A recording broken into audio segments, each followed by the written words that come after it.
I am so happy to be here with you guys. I'm going to start off with a little video because it is the year of the nurse, 2020 and 2021. I've been a nurse for probably more years than your parents may have been alive. So it's been for more than 30 years. And I'm going to just tell you a little bit about nursing and let you talk to a few of my friends.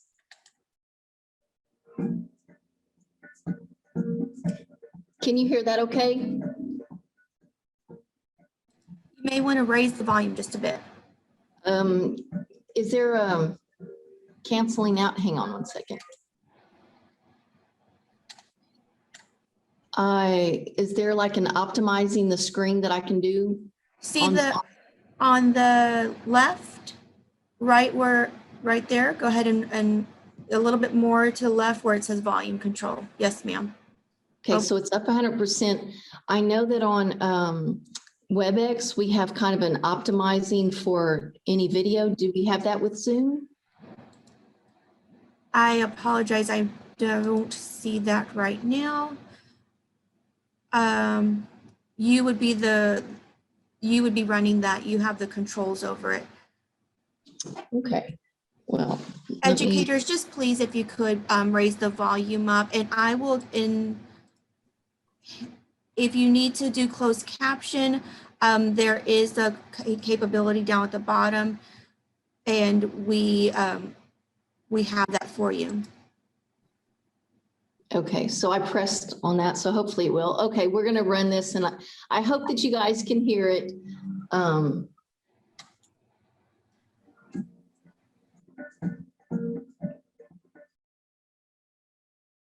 My name is Christopher Brown. I'm a Victoria College nursing student, and what inspired me to be a nurse was that I saw that nurses were caring and compassionate people, and I saw the need to want to do the same thing and follow in the footsteps of nurses and show compassion and caring for everyday people.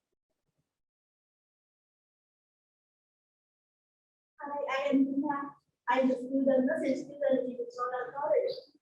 Let me tell you the reason that I want to be a nurse. When I was little, I go to the hospital and I always wanted to know what's going on there, what the doctors and nurses are doing, and why they're doing that. I had a strong desire to become one of them, the angels, that's it, thousands of lives. Hi, my name is Ashley. What I love about nursing, I just love the patient care. I feel like nursing is not only nursing the body, but the mind as well. Giving words of encouragement to my patients now. With this profession, I feel like we're learning something on a daily basis. And I think that's why nursing really has been this profession because I'm a bit of everything. I guess we just really have for kids in school, just always do your best. Don't be too hard on yourself and little more in life.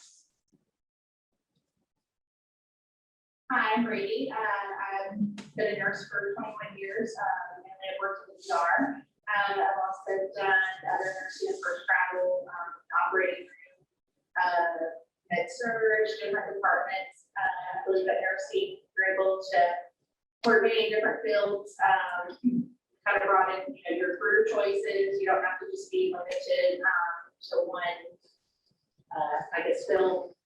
There's lots of different options for you.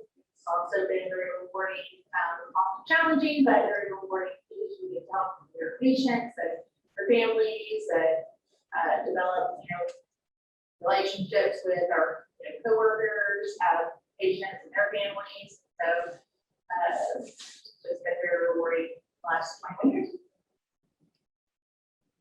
Hello, my name is Hector. I've been a nurse for 10 years. I have my bachelor's degree in nursing, working on my master's. The best thing about nursing, what it brought to me is the joy to help people in the time that they're in need, when they're hurting or when they're down. I'm able to bring them a little bit, pick up their spirits a little.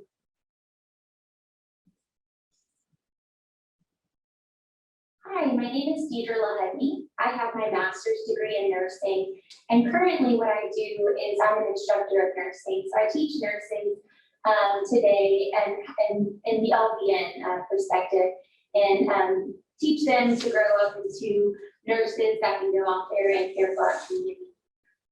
What nursing really means to me and why I love it so much is it has been so rewarding in so many different aspects of my life. First and foremost, it's allowed me to care for people and to really just put my footprints out there in the world and to show people how much I care about others. But also it's allowed me a little flexibility to care for my own family in regards to where I am now in teaching. So I really feel that nursing not only allowed me to care for my community and has been a reward for me in that perspective, but it's also helped me also to be able to spend time with my family and my loved ones. Hi, I'm People Hall. I am a practitioner. I have my doctoral in nursing, and I'm doing nurse now for I started off going to Army school, but any method of entry is great. Motivation is better. Is better. Only in schools, DNA, whatever works, you get it in. I'm doing participation in journal med search for about years. Over journal information for over at that time I completed my master's degree from family practitioner in 2 years as a most what actually different about nursing it's hands down you are making a difference. You are able to serve others and make it in somebody's life at a time. They may not be able to get that anywhere else, or no one else will be able to do it. But if you want a career that is challenging, but makes you feel vulnerable, and it makes you feel like you're center of this person. It's certainly not easy, but nothing like that. So, I just can't live in the thing about nursing. It's many opportunities to work anywhere doing any number of things. Patient care may not actually be what you want to do, but you can help patients. There's so many aspects of the health. It could be in health, it could be what you're building a insurance, it could be in a nursing home setting. It's just wide open. But it is a wonderful way to go into, and you just get to do so much for people.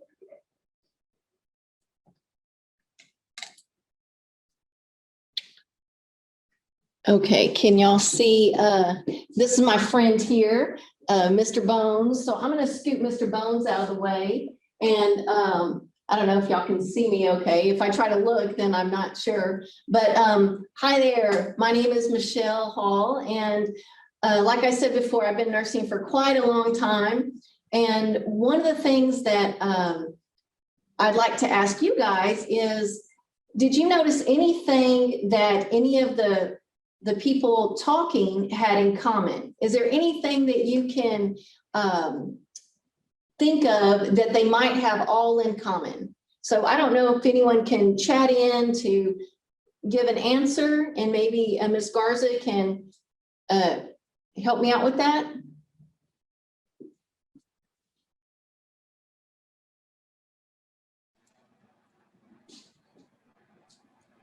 Or maybe not. Maybe that's not a good way. No, to- they are. Oh, they are. Okay. Yeah, I would say one thing that they all had in common is they had the need to help somebody when they were injured or in times of distress.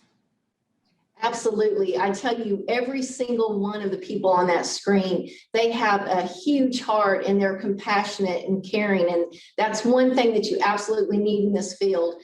But there's also something else that they all had in common. They had Victoria College.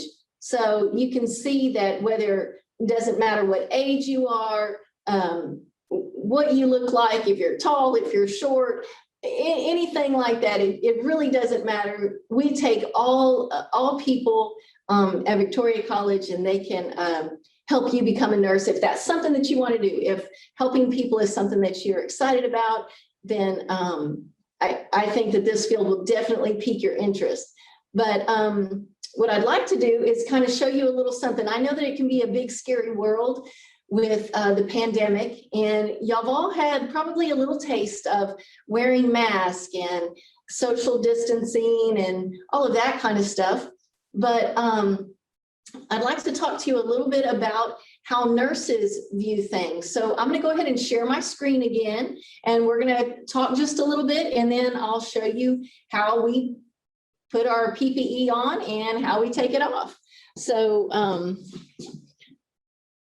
let's see.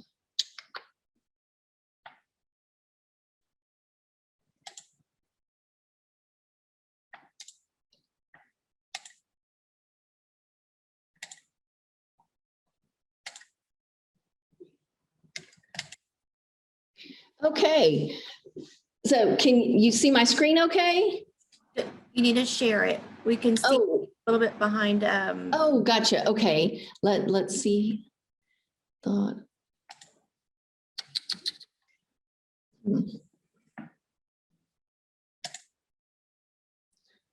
How's that? Not quite. Hang on, let me. Okay, maybe that'll work. Yes, ma'am. Okay, I appreciate y'all being so patient with me. You may hear or see the acronym PPE, and that stands for Personal Protective Equipment. And so that can really range from anything from your head to your toes. And it's basically a covering to protect yourself and to protect others. So one of the things that nurses do is they care for people when they're healthy and when they're sick. They can promote wellness, or they can be there whenever they're not feeling well. So what causes people not to feel well? Either viruses or bacteria. They are microscopic and you can't see them. And that's what makes this invisible monster so difficult to detect and to figure out, what's truly going on that's caused your body to start feeling bad, whether it's you have the sniffles or you start to have symptoms then. So what nurses do to protect is, first of all, they have to determine what is the proper protective equipment to have. If it is a bacteria that is airborne, they want to make sure that their mouth is covered and maybe their eyes. If it's something that can live on an inanimate object, so somebody sneezes and in their hand, yuck, and then they touch something, and then you can come along a little later and touch, let's say, for example, you're at the store, they sneeze, they pick up a can of beans, and then they say, oh, I don't want these, and they put that back. And then somebody else comes along and picks up that same can of beans and puts it in their basket and then rubs their eye. That's how that can kind of work, to where it transmits a virus or a bacteria to someone else without them knowing. It can be something in the air where you just breathe it in, or it can be contained in droplets. So one thing that I always say, that if it's wet and not yours, don't touch it. So you don't want to have that, so you don't get infected. We want you to stay healthy. So determining if you know how the virus or the bacteria acts and presents itself in somebody, you'll know how to put the proper PPE on and be able to protect yourself and others. So I'm going to go ahead and go to the table here. I'm going to try to switch this because all of these words are kind of boring, but basically, let's see. Let me stop sharing my screen. Okay.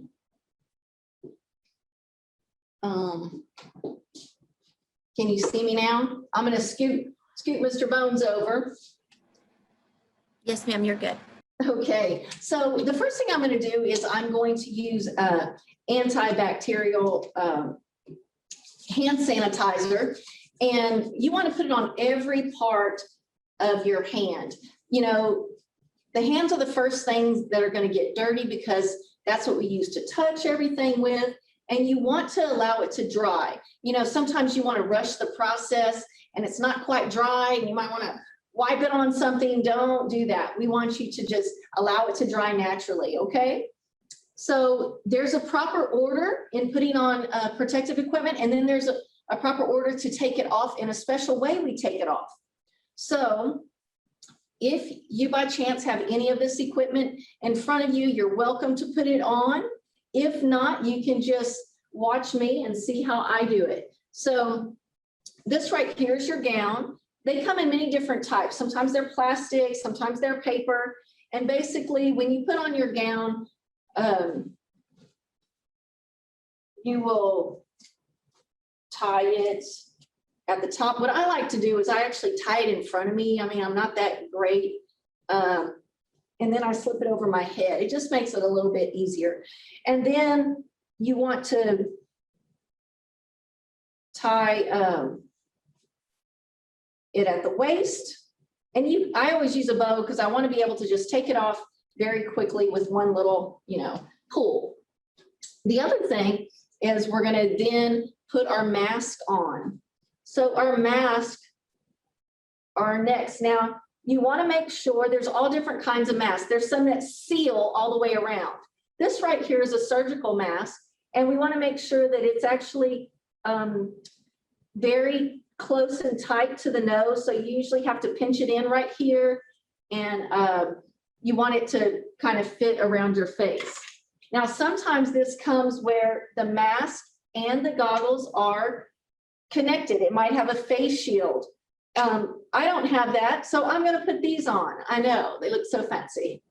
And then the next thing we do is we will put a hairnet. Now, if you think that there's anything that could possibly become contaminated and that might get on your hair, let's say, for example, if you have a patient that's coughing a lot, or they have something that's aerosolized, maybe they're getting some kind of a treatment, a respiratory treatment that's making it swirl around in the air, you would want to have some kind of hair covering. The other thing is we have little booties. And so we'll put these on our feet as well. So we put the little booties on, and then last, we will put gloves on.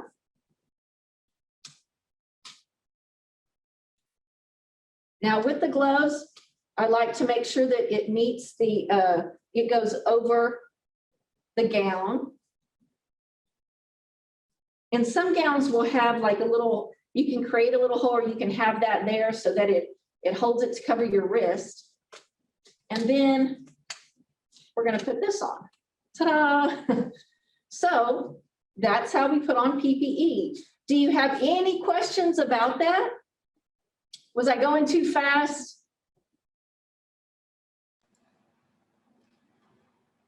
What is your recommendation now that the masks have been lifted? Do you advise that people still wear masks, or are you, what are your? So there's a little bit of incongruence. We have several different entities that are telling us different things, which makes it very hard to navigate in this world. So our governor has lifted the mask order or mandate. The CDC still recommends it. So what we actually encourage you to do is you have to make that decision truly for yourself. Now, I will tell you that there's a very, this virus has a 99% chance that you will, if you contract it, that you will live, that you will heal, that you will live. There's still a lot that we do not know about it. So as far as wearing masks, the droplets that are, that the virus lives in truly can penetrate through a mask. So unless you have an N95, which is a special mask for very tiny droplets, and it's sealed all the way around, it's not going to fully protect you. So I know that there's a lot of school of thought on this, and I don't want to contradict the CDC. I do believe that it's a personal choice that you should be able to, if you feel as though you are at high risk for catching something that you don't want, by all means, wear a mask. If you are one of those that you don't have that fear, and you know the consequences of potentially catching the virus, and which can happen to any of us. None of us know where or when it can happen. I truly don't believe that it's a foolproof security. It's almost a false sense of security because there's so many people that don't know how to wear the mask. They're touching them. They have them, it's not covering their nose. You see them where they take it off and throw it in their car and then they put it back on. And so there's a lot of things that are important when you wear personal protective equipment that if it's not done properly, it's not helping you. I know one pet peeve of mine is that I'll go, let's say to the store, to the gas station, people are wearing gloves. And you would think, oh, well, that would be great. They're wearing gloves. But what happens is that people forget, they believe that they're protected and they don't wash their hands. So the same thing that can happen, they can touch something, they can rub their eye, they can still contract it, even though they're wearing gloves. So I almost think that it's worse when people do that because they're not able to truly, they're not thinking that they could carry it and they feel safe like they're protected, but really they're not. So I don't know if I answered your question very well. It's very tricky these days for sure. Yes, ma'am. We do have another question. It states here, why would a nurse need to wear booties? So occasionally there can be bodily fluids that can end up on the ground. Now I know we don't think about life being messy, but if somebody throws a tissue, maybe I'm not saying they spit on the floor, but if they even spit in a tissue and they miss the trash can, the bacteria that's on that tissue is now on the floor.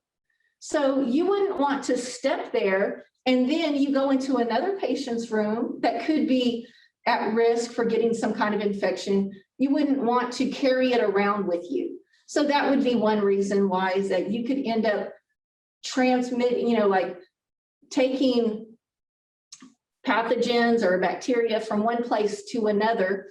And so that would be one reason why you might need that. Very good question. What about gloves? How frequently would one need to change their gloves? So truthfully, gloves are meant really whenever you are to protect yourself in a procedure, whenever you could be touching something. So that can vary on what you're actually doing. If you, before you put gloves on, you need to hand sanitize. When you take them off, you need to also wash your hands very well and sanitize as well. So this is only to protect you in the event, really, like if you have any kind of a little cut or anything around your nails, or it'll protect your skin, especially if your skin, which is our body's protective, armor, it'll be able to protect it from that. But you can have them on. It just depends really on what you're doing, on whether or not, how long you keep them on. These are great questions, guys. Is there anything else? Who provides all the PPE and equipment and even instruments like a stethoscope or a thermometer or just the basic items that you have? Is that provided by the nurse or the facility? So for most nurses, they have their own stethoscope that they personally use whenever they're at work. You can wipe them down and clean them. Some people that are on isolation, they will have disposable stethoscopes that you can use. For whatever facility that you're working for, generally, they're going to supply the equipment that you need to protect yourself. So if you have, like, let's say if you have very large hands and none of the gloves fit you, you would just go and let them know that you would need a larger size glove, and they would make sure that you had the equipment that you needed to protect yourself. However, there are places that, even if you don't work somewhere, you can go buy these things. I know even at they sell gloves and masks, at Walmart, for example, or they have at medical stores. They also sell this type of equipment because some people take care of their family members at home. Some people may need this kind of protective equipment, just for themselves. So you can buy it if you want to ensure that you are protected. Great question. What classes do you recommend these fifth graders take as they continue the pathway into a possible nursing program or just a program in the healthcare industry? Well, I think a good start is medical terminology. Sometimes we speak a language that is so different from just everyday talk. Whenever you start getting into words that are, this long, and if you break them down, you can kind of tell what they are. So a medical terminology class is very, very helpful. It'll give you a leg up in understanding, other classes when you go forth. Another good class, I would say, would be like a CPR class. It's kind of a little certification class. This is a class that can help you in everyday life. And you'll be able to, you might be at the ball field and someone may start having a heart attack and you're going to be able to help that person. So those, I would say, would be the first ones that I would kind of embark on to start seeing, is this something I would like to do maybe? Or, even if you decide something else, it will help you in life, because you could be at the doctor and he might be talking about something in medical terms and you would be able to understand him. Or, like I said, you might be just out and about in the community and someone might collapse and you might be the first one to see him and be able to call for help and to help that person. The question we have is, how many years of college are needed to become a nurse? So there are a lot of different levels in nursing. Now we have an LVN program, which is a licensed vocational nurse, and that is a 1-year program. So you can go into that field. That's what I teach, is the 1-year program. So you could be flipping burgers and not have any experience. And then once you get into the program, you will, by the end of 12 months, you'll be able to take care of patients and be a nurse. Now, when you are in a hospital or a clinic, you don't necessarily take any supervisory roles.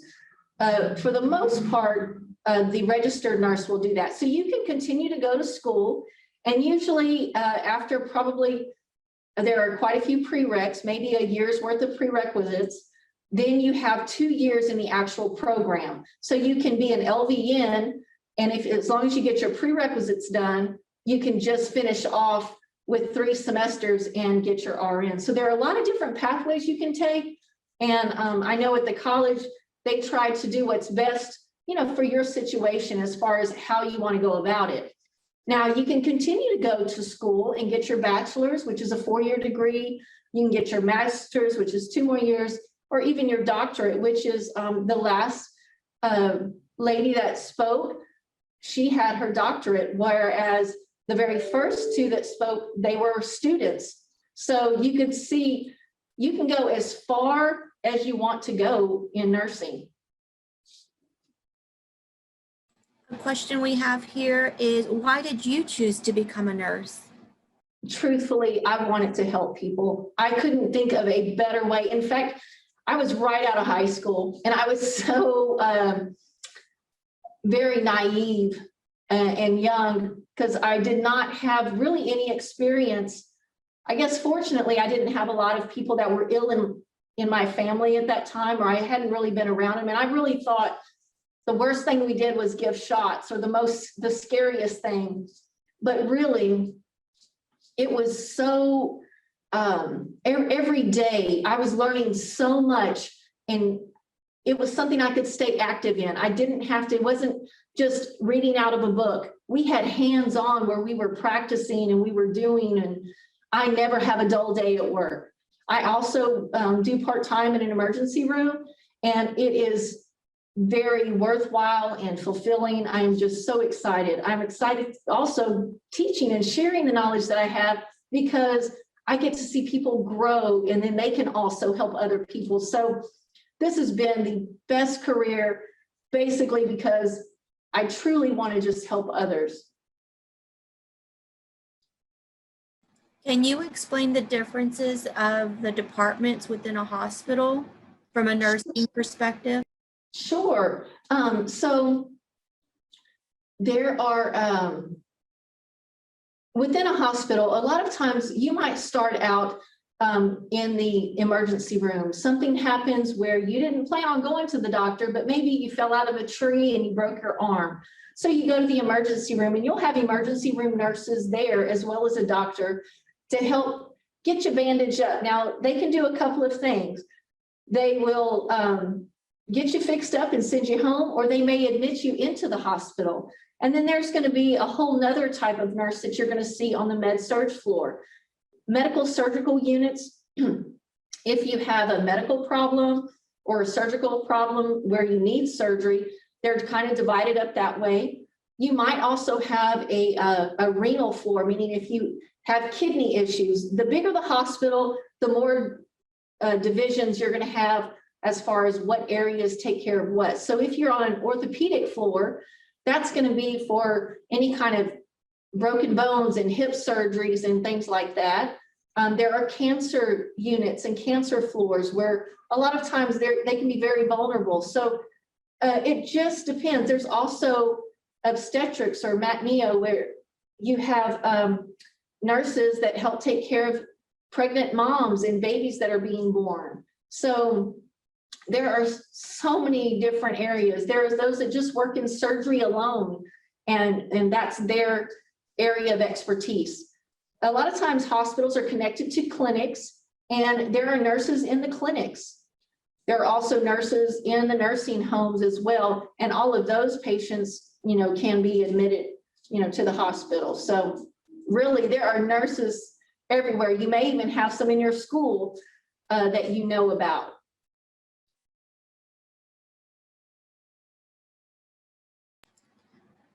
Before we move on to any other questions, I'm going to go ahead and I'm going to take off what I'm wearing because I feel a little, I want y'all to see me. So one of the first things that I'm going to do is, let's see.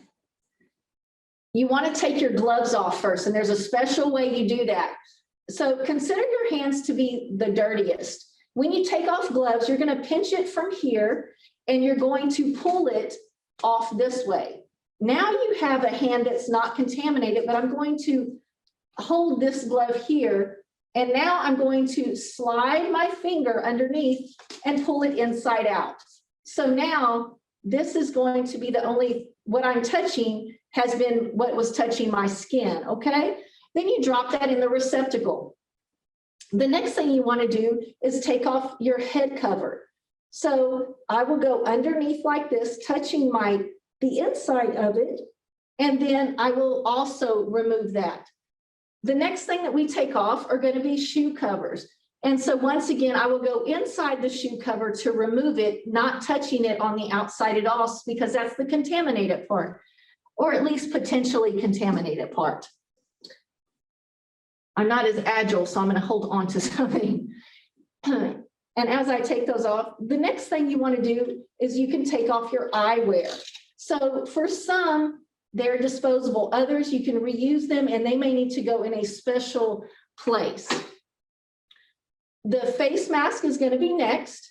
And whenever you take this off, you want to take it from behind your ears and remove it this way so that it uncovers your face. And then you're going to, you never want to really grab it from the front because that can end up, that's where the contaminants can lay. And then the next thing is going to be your gown. So you're going to untie at the top. And so you untie there, and then you're going to also untie here. Then whenever you remove your gown, you're going to, I can pull my hands inside. As I have this one inside, I'm going to, so what you want to do is kind of fold it all in this way so that the clean side that was towards you is now on the outside. And then you're going to drop that also in the trash can. Okay, so now that I've undressed, you know that there's a proper way of putting it on and taking it off. Are there any other questions that I can answer for you? Yes, ma'am. There is one that's asking, was nursing the first career you had considered? You know, the first career I considered, I wanted to be a mom. And that was the first career that I considered. And I always, the one thing that's great about being a nurse is you can still be a mom. So really, I guess if it's a career that is paid like a job, it is definitely the first career that I chose. But I have never been bored. I have been able to do many types of nursing. I've always had, or most of the time for at least 20 years, hospital was the main job that I had, but I have always had my entire 31 years, 2 or 3 jobs because of the shift work that we do. So I was able to work on the weekends until about 10 years ago, whenever I became an educator, and then the other jobs became my second job. So let's say if I work in the hospital full-time, I was school nurse part-time. I was still working in the hospital full-time, and then I was a home health nurse. I also have worked in the nursing home. So I've done many different types of nursing, only because I was curious and I loved learning. So that was the main reason. I loved to see the different aspects of it. It was very easy transition in all of them because ultimately, once you have a strong foundation, you can branch off in so many ways. So now that I'm an educator, like I mentioned before, I currently work in the ER. I've also been in ICU where it's very sick people go there. And that can also be very critical in life and death situations. So I'm very blessed and to have such an opportunity to do this. So Another question we have is, what has been the saddest part of your job?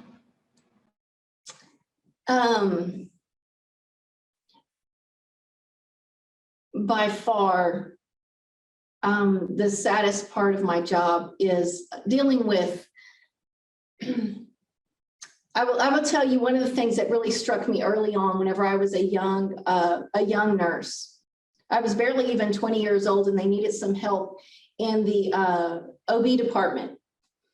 And so I had gone to help out, and there was a mom, and generally you think of that department where moms are having babies to be very happy.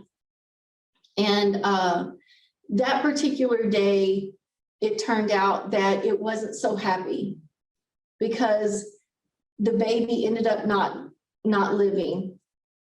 And so that was very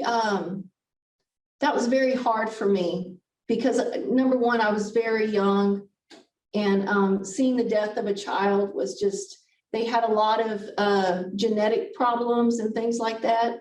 And it was just something that I never forgot. And it helped me realize the value of life, that every single person is important. Every one of you, y'all are all so important, and no one is here by accident. I just want you to know it helped me grow as a person to be more compassionate, because you never know what someone else is going through. So that made a huge impact early on. And I can still say that was probably one of the saddest times that I had, because I was also, I was a young person that did not have children of my own at that time. And that impacted me greatly. On a brighter note, what has been the most rewarding part of your job and the happiest moment? Oh gosh, there are a lot. There are so many happy moments. Whenever I see someone progressing to get well, whether they're recovering from surgery and they come in and they're doubled over and they're so sick, they're not able to even stand up. And then they walk out of the hospital and they're smiling and they're well. So you will experience so many of those times where you actually see that what you've done made a difference in someone else's life.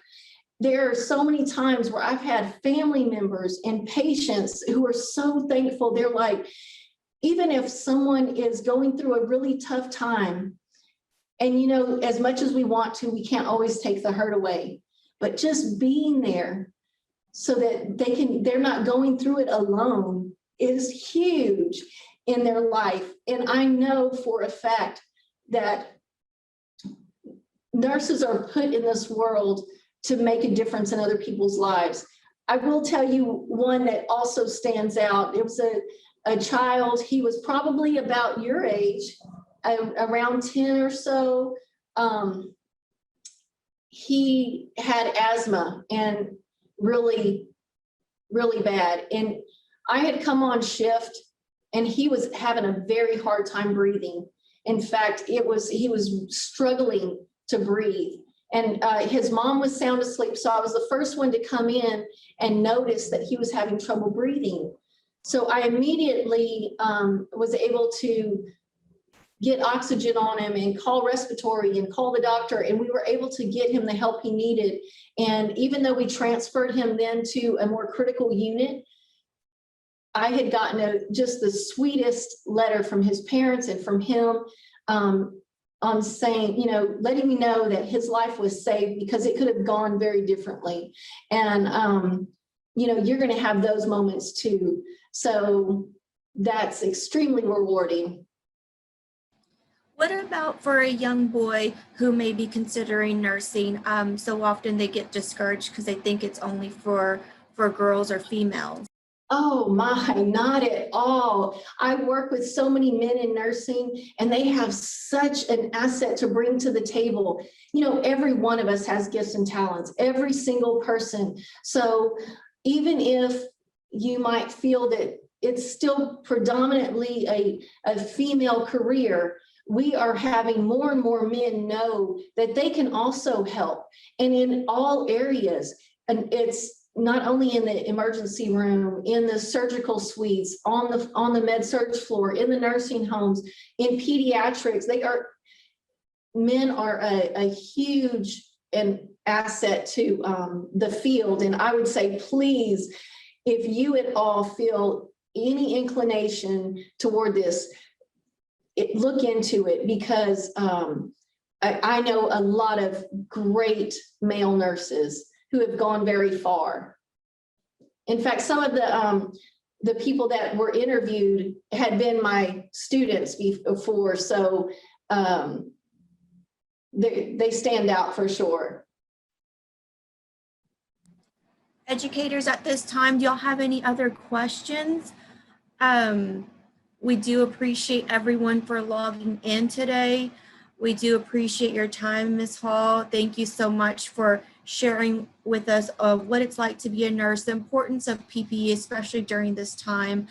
Educators, if you do have questions that you come up with in the future, please email me and I'll forward those out to Ms. Hall and we'll get you an answer. Once again, thank you, and you all have a safe and healthy day. Thank y'all so much. It's been a pleasure sharing with you, and good luck to you guys in the future.